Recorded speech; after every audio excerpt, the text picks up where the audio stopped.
अतिशय कुरकुरीत आणि खुसखुशीत अशा मेथीच्या पुऱ्या आज आपण बनवणार आहोत। मेथीची भाजी बरेच जण आवडीने खात नाहीत, लहान मुले तर अजिबातच खात नाहीत।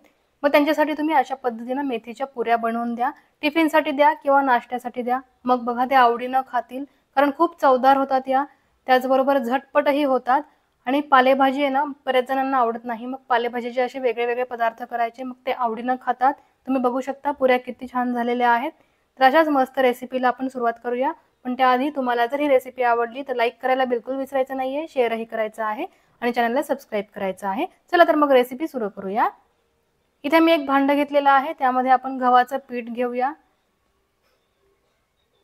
4 वाटी गव्हाचं पीठ मी घेणार आहे आणि याच्यामध्ये आपण 1 वाटी बेसन पीठ टाकणार आहोत। बेसन पीठ टाकल्याने पुऱ्या अगदी नरम होतात। आता मी थोडीशी हळद टाकलेली आहे, त्याचबरोबर लाल मिरची पावडर सुद्धा अर्धा चमचा टाकलेली आहे। आता मी धने पावडर आणि जिरे पावडर सुद्धा 1-1 चमचा याच्यामध्ये टाकून घेते।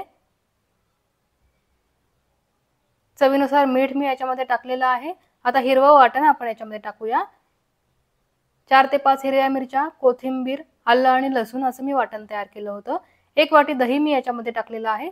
दह्याने सुद्धा पुऱ्या अगदी मऊ होतात, त्याचबरोबर चविष्ट सुद्धा लागतात। आता 2 वाटी भरून मेथी मी बारीक चिरून याच्यामध्ये टाकलेली आहे। मेथी निवडली, धुतली आणि त्याच्यानंतर मी बारीक चिरली आणि त्याच्यानंतर याच्यामध्ये टाकलेली आहे। आता हे सर्व साहित्य आपण एकत्र मळून घेऊया। थोडं थोडं पाणी टाकून अगदी घट्ट असं हे पीठ आपल्याला मळायचं आहे।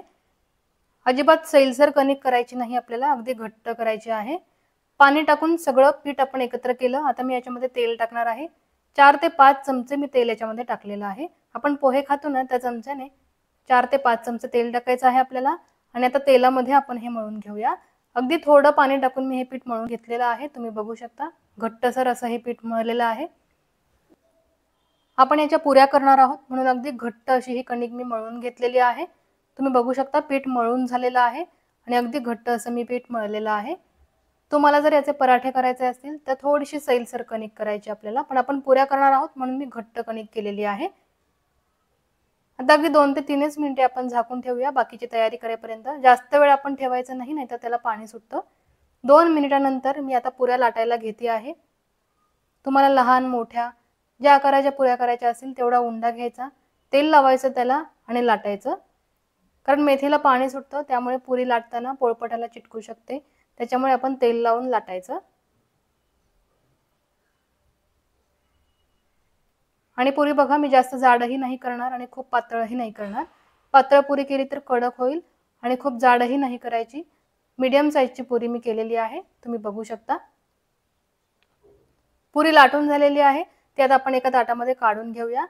आधी 3 ते 4 पुऱ्या मी लाटून घेते आणि नंतर त्या एकामागोमाग तळूया। आता अशाच पद्धतीने मी जास्त जाडही नाही आणि खूप पातळही नाही अशा पुऱ्या लाटून घेते। बघितलं ना तुम्ही, या पुऱ्या किती झटपट होतात। पीठ मळायचं आणि लगेचच पुऱ्या लाटायला घ्यायच्या, याला काही भिजत वगैरे ठेवायचं नाहीये, त्यामुळे खूप झटपट होतात या पुऱ्या। आणि डब्याला सुद्धा खूप आवडीने खातात मुलं, तुम्ही हा टिफिनसाठी सुद्धा देऊ शकता। आता 4 पुऱ्या मी लाटून घेतलेल्या आहेत। आता मी तुम्हाला तळूनही दाखवते। तेल मी आधीच गरम करायला ठेवलं होतं।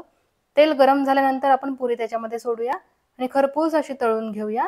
गॅसची फ्लेम आपल्याला मीडियम ठेवायची आहे, गॅसची फ्लेम हाय ठेवायची नाही, नाहीतर पुऱ्या या बाहेरूनच लाल होतात आणि आतून कच्च्या राहतात। म्हणून गॅसची फ्लेम मीडियम ठेवून आपण या पुऱ्या तळून घेऊया। आणि तुम्ही बघू शकता पुरी तळून झालेली आहे आणि दिसतानाच दिसते ना की ही किती कुरकुरीत झालेली आहे। त्याचबरोबर खायलाही अगदी चविष्ट लागते, खूप झटपट होतात या पुऱ्या। तुमच्याकडे जर मेथीची भाजी घरामध्ये असेल आणि तुम्हाला मेथीची भाजी करायची नसेल तर तुम्ही या पद्धतीने मेथीच्या पुऱ्या करा। लहान मुलं त्याचबरोबर मोठी माणसं सुद्धा अगदी आवडीने या पुऱ्या खातात। याच्याबरोबर तुम्ही टोमॅटो सॉसही खाऊ शकता किंवा शेंगदाण्याची चटणीही खाऊ शकता आणि लोणच्या बरोबरही अप्रतिम लागते ही पुरी।